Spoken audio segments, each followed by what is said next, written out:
So, where were we? A couple of months ago, I was fortunate enough to meet my soulmate. His name is Dave, the alpha who saved me from some bullies in school and the 4 bad guys. They eventually got expelled after the school's investigations. I know how embarrassing things were at first. An Enigma getting bullied. Embarrassing, right? Trust me, I thought the same thing.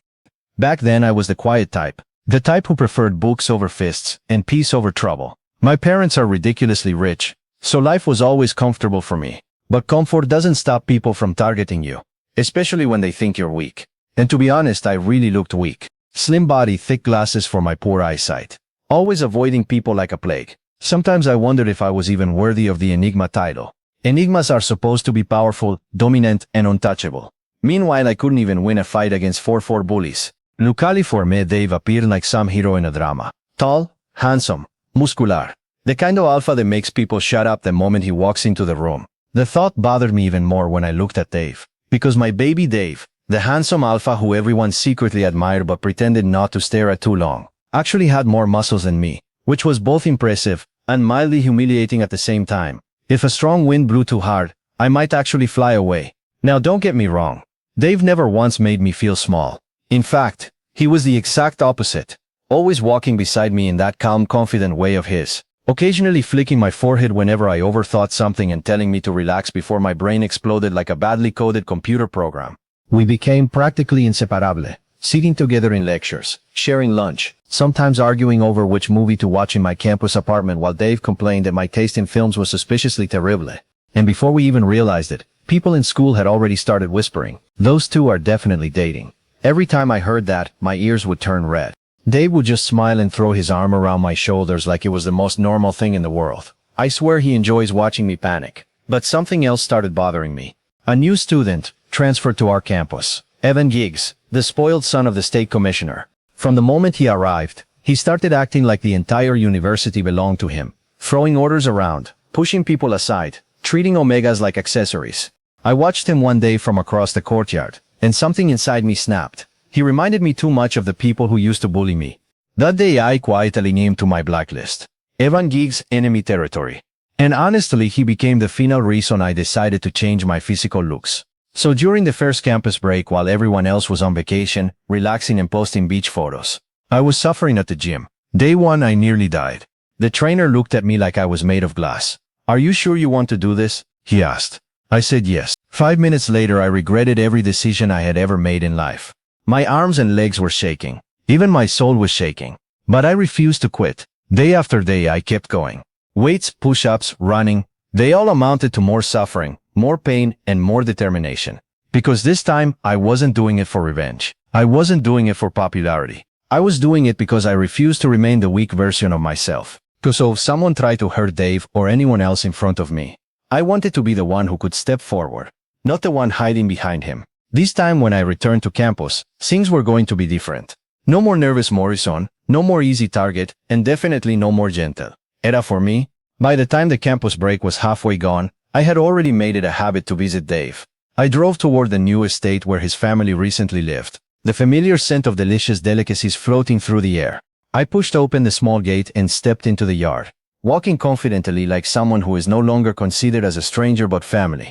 Before I could even knock properly, the door opened, and there he was, standing there in a simple shirt with his hair slightly messy like he had just run his fingers through it, looking annoyingly handsome as usual. His kinda clasping the front head to toe in a way that made me feel like I was being inspected by a very attractive security guard, and his brows slowly lifted as if something about me didn't quite match the version of Morrison he remembered. He leaned against the door frame with a small smirk and said, "Hold on. What happened to you?" I blinked innocently. "What do you mean?" Dave folded his arms and looked me over again, this time more carefully, his gaze lingering on my shoulders before narrowing slightly. "Did you get bigger?" I coughed awkwardly and rubbed the back of my neck before giving a small shrug. "Maybe a little," I admitted. I started working out. The silence that followed was dramatic enough that even the neighbor's dog stopped barking for a moment. Dave stepped closer, his expression shifting from teasing to curious. "You?" he said slowly. "Working out." I laughed softly, though there was a small seriousness hiding behind it. "Yeah, come to show you the little surprise package I cooked up the past 3 weeks," I said. Dave smiled proudly. "I got tired of being the good guy who hides behind you every time something bad happens." For a moment, Dave didn't say anything. and then he suddenly moved closer until the space between us almost disappeared. Before I could even react, his fingers gently lifted my chin, tilting my face upward so I was forced to meet his eyes. Dave's gaze softened in a way that always made my chest feel strangely warm. "You don't need to change anything about yourself," he said quietly. "I love you exactly the way you are." My heart immediately did something very unprofessional inside my chest, but I shook my head slightly. "You don't understand," I murmured. "My siblings already think I'm the weak one in the family, the quiet failure who hides behind books and glasses while everyone else runs the world." Dave frowned slightly. "What about that? If someone ever tries to hurt you again, I want to be the one standing in front of you," I said boldly. For a brief moment, Dave simply stared at me as if he was trying to process what I had just said. Then suddenly, without warning, he leaned forward and kissed me. My brain completely stopped working. I swear my soul almost left my body again. And this time it wasn't because of gym training. Dave's lips were warm and confident, and I stood there frozen for a second before my face exploded into the color of a tomato. When he finally pulled away, I looked around the house in immediate panic. "Dave," I whispered urgently. He blinked innocently. "What?" "We are literally in your family house," I hissed. "Your parents might see us." Dave glanced toward the hallway casually before shrugging. "They're in the backyard," he said calmly. My heart was still racing like I had just finished a marathon. I rubbed my face and groaned quietly. "You're going to get me killed one day." Dave only laughed softly, clearly bonafide and pleased. "Isn't the question just physical?" It was a shift in the very air I breathed. Even at home, the silence was different. My parents and siblings stared at me over breakfast like I'd been replaced by a high-end bodyguard. I was broader, taller, and intimidatingly hot. I kept the glasses though. They didn't make me look like a nerd anymore. They made me look like a calculated predator who knew exactly what you were thinking. The following week, the new semester kicked off. Usually I take a taxi to avoid the tension, but the gentle Arab had been buried. I pulled into the lot. The engine of my new sleek personal car purring like a caged beast. As I stepped out, the atmosphere on the quad shifted. I could see the Omegas stopping in their tracks, their whispers following me like a tailwind. They were used to seeing Morris in the shadow. Now they were seeing Morris in the bright morning sun, built differently, dressed in quiet luxury, and looking back at them with a confidence that felt almost dangerous. "I told you," a familiar warm voice rumbled behind me. I turned to see Dave. He was walking toward me, his smile so broad it could have lit up the entire campus. He reached out, his hand resting on my shoulder, a shoulder that was now much wider than it used to be. "All that hard work paid off, Morrison," he whispered, his eyes gleaming with pride. "You look incredible." I let out a small, rare smile. "Only because I had the best motivation," I replied. We walked toward the Faculty of Management Sciences together. Being in the economics department while Dave was in accounting meant our lives were constantly intertwined, but today we had a shared lecture in the main auditorium. The power couple energy we were radiating was enough to make the hallway part like the Red Sea. Talk about the devil himself. Evan, the commissioner's son, entered the room like he was a Greek god descending for Olympus. BL Omega girls trailing behind him, literally carrying his textbooks like modern-day servants. He didn't even look for a seat. He just walked up to a small Omega boy in the front row and tapped the desk. "Move," Evan commanded, his voice dripping with that spoiled, untouchable arrogance. "Go sit in the back where you belong." The boy started to tremble, clutching his bag to his chest. He stood up, ready to run, but my blood started to boil. I remember that feeling. I remember the cold pit in my stomach when guys like Evan decided I wasn't human enough to have a seat. I didn't even think, I just stood up. "Sit back down," I said. My voice wasn't loud, but it cut through the chatter like a knife. The room went dead silent. Evan froze, his head snapping toward me. He looked me up and down, his eyes narrowing as he tried to process who I was. "Excuse me?" Evan sneered, stepping closer. "Do you know who my father is?" "I don't care about that," I said, stepping out from behind my desk, closing the distance until I was towering over him. "The seat is taken. Go find another one at the back. I hear the air is better back there for people with oversized egos." The students gasped. It was like watching a high-stakes movie. Evan was an S-class alpha. He was used to people fainting at his scent alone, but he wasn't a match for an Enigma who had found his true power. The air in the room became heavy, thick with the scent of ozone and burning cedar. Evan was pushing his alpha dominance out in waves, trying to crush me, but I didn't budge. I pushed back, my Enigma pheromones wrapping around his like a chokehold. The Omegas in the room began to whine, the pressure becoming unbearable. Just as the tension reached a breaking point, the heavy click of the professor's heels hit the floor. "That is enough," the lecturer shouted, slamming her books onto the podium. "Stop this childish display of dominance and sit down, or you'll both be spending the semester in detention." The pressure vanished instantly. Evan glared at me, his face twisted in a silent promise of war, before turning on his heel to find a seat in the far corner. Dave leaned in, his hand catching mine under the table. "Ignore him, Morrison," he whispered, though I could see the spark of excitement in his eyes. "He's just realized he's no longer the biggest shark in the tank." I sat back, adjusting my glasses with a smirk. The lecture was starting, but I knew the real lesson today had already been taught. The thing about people like Evan, the sons of someone important, is that they think power is the ultimate life support. They think it's about shouting in hallways and throwing cents around. But I grew up in a house where power was a whisper. It was the sound of a pen on a multi-million-dollar contract. It was the silence before a merger. When the invitation for the annual state charity gala arrived, I saw Dave looking a bit hesitant. He's an alpha, sure, but he comes from a hard-working middle-class background. He didn't know that this gala wasn't just a party. It was my call to put Evan where he belonged. "You sure you want to attend the party tonight, Morrison?" Dave asked me as we were studying. "It's going to be full of those political types. Evan's father is the guest speaker." I just smiled and adjusted my glasses, a small dark spark in my eyes. "Trust me, Dave, I wouldn't miss it for the world. In fact, I've already had a suit sent to your house. Don't check the price tag, just wear it." Dave looked at me in disbelief. "You are so full of surprises," he said, resting his head on my shoulder. "I wouldn't want to go anywhere without you by my side," I whispered. "Originale the party non è sposato be attended via politics peeps. Unuiko no tocane no enamo." My elder brother was away to attend to some business projects overseas, which meant that I was next in line to step out with my father. I had to beg him to allow an extra invitee, which is Dave. Of course, my dad knows I wouldn't bother myself to come if Dave was not on the menu. We are both dedicated to each other like a lifeline. The night of the gala, the air was crisp. When we stepped out of the car, I felt Dave's hand instinctively tighten around mine. He looked incredible in the charcoal gray suit I'd picked for him, but I could tell he felt like an outsider. "Just stay close to me," I whispered. As we walked into the grand ballroom, the crystal chandeliers made everything look like it was dripping in diamonds. And there, right in the center of the room, was Evan. He was wearing a bright, flashy white suit, holding a glass of champagne, and surrounded by a group of admirers. It looked like he owned the place. When he spotted us, his face twisted into a smug grin. He walked over, trailing his pheromones like a bad perfume. Well, Evan sneered loud enough for the nearby socialites to hear. "I didn't know they let campus scholarship students into events like this. Did you sneak in through the kitchen? Or did you just follow your bodyguard here?" He gestured to Dave, laughing as his friends joined in. Dave's jaw tightened. I could feel the alpha in him wanting to snap. But I stepped forward, my face a mask of cold billionaire calm. "Actually, Evan," I said, my voice carrying across the immediate circle. "He didn't sneak in. But I am curious. Did your father tell you whose house you're standing in?" Evan's laugh died. "What are you talking about?" Before he could answer, a hush fell over the room. My father, the man whose name is on the side of half the skyscrapers in this city, walked down the grand staircase. He didn't head for the commissioner. He headed straight for us. "Morrison," my father said, his voice booming with pride as he put a hand on my shoulder.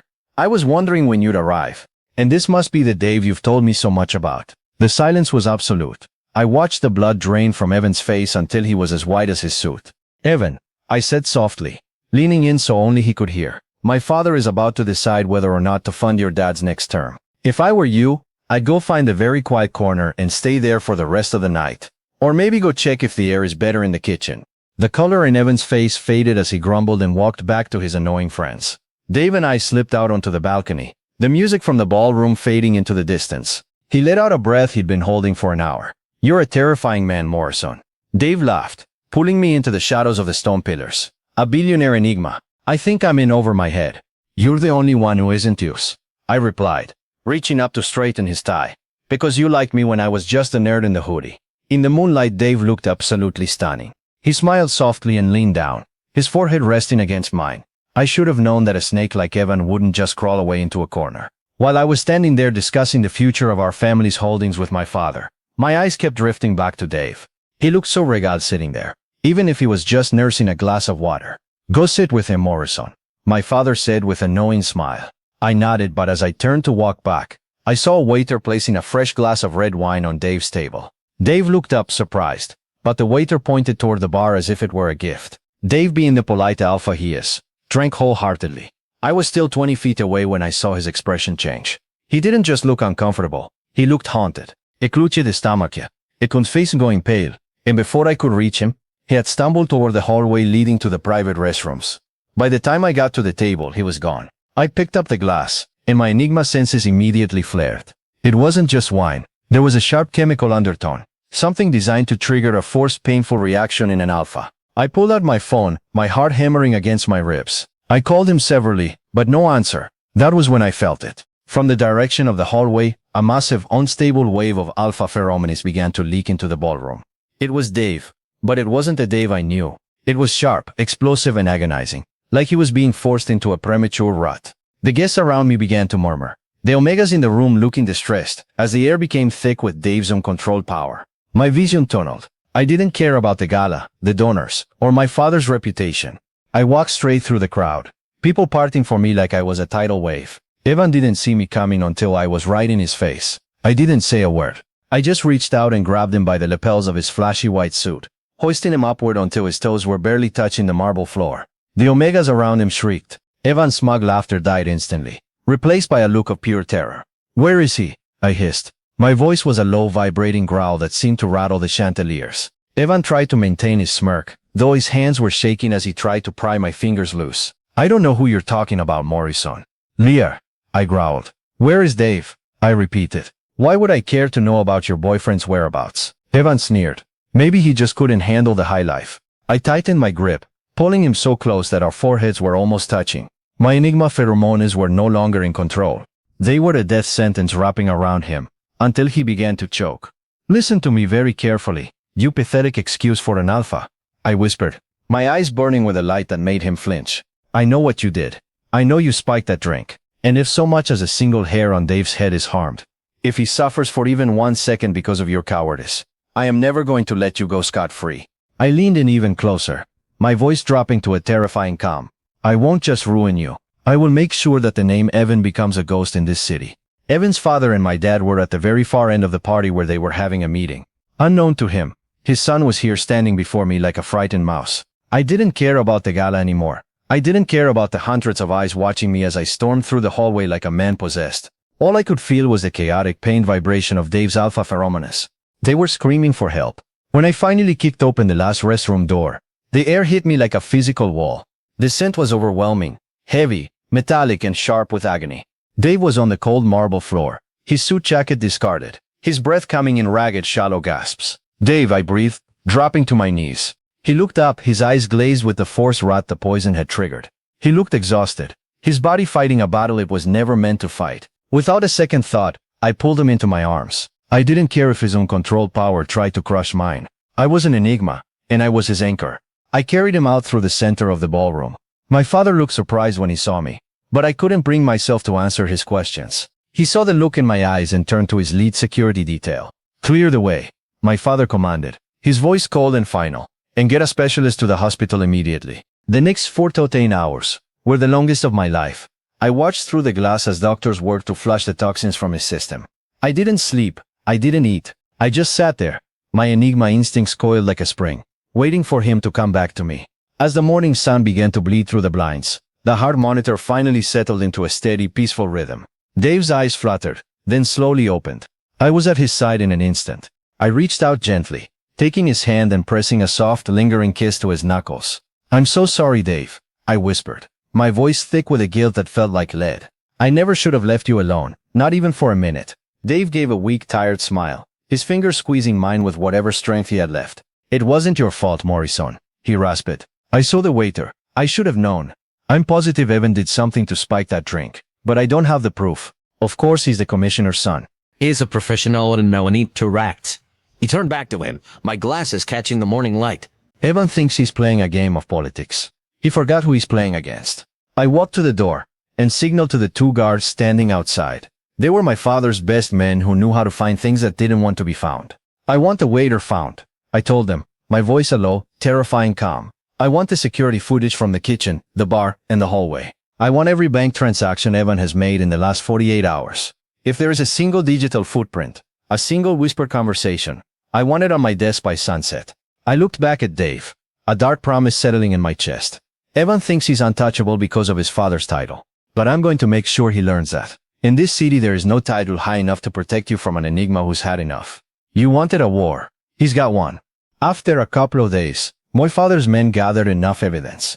By noon, I had the security footage showing the handoff between Evan and the waiter, and a digital record of a bonus payment sent to the waiter's offshore account. Evan thought he was being clever. He thought his father's title as commissioner was an invisible shield. He was wrong. "This ends now," my father said, his voice like grinding stone. He didn't call the local precinct. He called the police commissioner directly. The conversation was short. My father didn't ask for a favor. He gave an ultimatum. Evan hadn't just pranked anyone. He had used a controlled substance to induce a medical emergency. If it had been actual poison, Dave could have died. The commissioner knew that if he didn't act, my father would use his entire billion-dollar network to dismantle the department. The fall was swift. Evan was expelled from the university. He spent 3 days in a cold, gray cell, a far cry from his white suits and luxury dorms. His father used every ounce of political influence to get him out on the 3rd day. But the damage was done. In a world as scandal is a disease, no one wanted to associate with a commissioner whose son was a criminal. My father's partners pulled their contracts, and by the end of the week the untouchable family was a social pariah. But I didn't care about their ruin. I only cared about the one person resting in my home. I took Dave to my personal estate, a place far away from the whispers of the university. For the first time in weeks, I didn't want a chef or a servant to handle things. I wanted to do it myself. I spent the evening cooking for him, the scent of fresh herbs and searing steak filling the air. Dave sat at the island watching me with a look of pure adoration. He looked better, his strength returning, but there was a lingering intensity in his eyes. "It smells amazing, Morrison." Het kans voor te misvakaan populatie populatie te zwanko kamaitje om speciaal te noemen parte kan discord taste for populatie van parakamane sapperbogat kan disea. After the meal, Dave stood up, but he was a bit unsteady. He leaned against the counter, his breathing hitching. "Morrison, back there in the ballroom when the rat hit me. I felt like I needed you so badly." It was agonizing trying to control it. I didn't let him finish. I reached out, my arms sliding under him as I lifted him into a bridal carry. He was an alpha built and strong, but in my arms, he felt safe. "You don't have to control yourself anymore, Dave," I whispered, my voice vibrating against his chest. "You're home now." I carried him toward the master suite, the only sound being the soft thud of my footsteps on the plush carpet. I laid him down gently on the silk sheets of the bed hovering over him. I leaned in, my glasses sliding down my nose as I captured his lips in a kiss that tasted like a promise. It wasn't the kiss of a gentle nerd or a cold billionaire. It was the kiss of an enigma who had found his soulmate. "I promised you once that I'd step up my game," I murmured against his lips, my hand cradling his face. "I'm never letting you go, and I'm never letting anyone hurt you again. I will always protect you." The war with Evan was the last time anyone dared to test us. For the rest of our university years, Dave and I were a fixture, the Enigma and his alpha, moving through the halls of the economics and accounting departments like we already owned the world. We didn't just graduate, we dominated. And on the day we walked across that stage, degrees in hand, I didn't just see a diploma. I saw the beginning of our real life. My father didn't just give us jobs, he gave us an empire to build together. We spent the next year working side by side in the heart of the family company. With Dave's precision in the numbers and my Enigma instinct for the market, we were unstoppable. The staff used to whisper about how we worked. We didn't even need to speak. A single look from Dave across the boardroom and I knew exactly what he was thinking.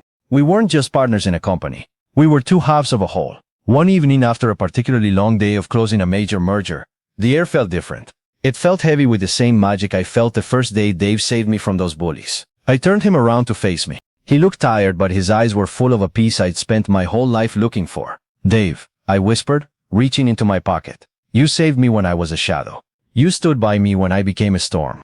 I don't want to spend a single second of this life without you by my side." I dropped to one knee, holding out a ring that caught the dying light of the sun. A band of black diamond. "I'm platinum. Will you stay with me? Not black just as my partner in the office, but as my husband." Dave didn't even hesitate. A tear escaped his eye as he laughed, pulling me up before I could even finish. "Always, Morrison. It's always been you." I pulled him close, our lips meeting in a kiss that tasted like every victory we'd shared, and every challenge we'd overcome. The gentle era was long gone, and the billionaire war was won. Now there was only us, and us meant forever. And that finally wraps up part 2 of Marraine and Dave's journey. I honestly loved seeing Morrison finally embrace his Enigma power to protect the person who first stood up for him. It just goes to show that true strength comes from the heart. It's not just the gym. Okay, so I want to say a huge thank you to everyone who supported part 1 of this story. Your comments, your likes, your subscriptions actually helps me shape the direction of this transformation. And I'm putting in a lot of work into the quality of these visuals and the storytelling to make sure you guys get the best experience possible. If you enjoy the glow up and the justice they finally got, please hit that like button and subscribe. It really helps the channel grow. And before you go, let me know in the comments, did Evan get what he deserved, or was Morrison too easy on him? I'll be reading your replies. So until next time, see you guys. God bless you. Bye.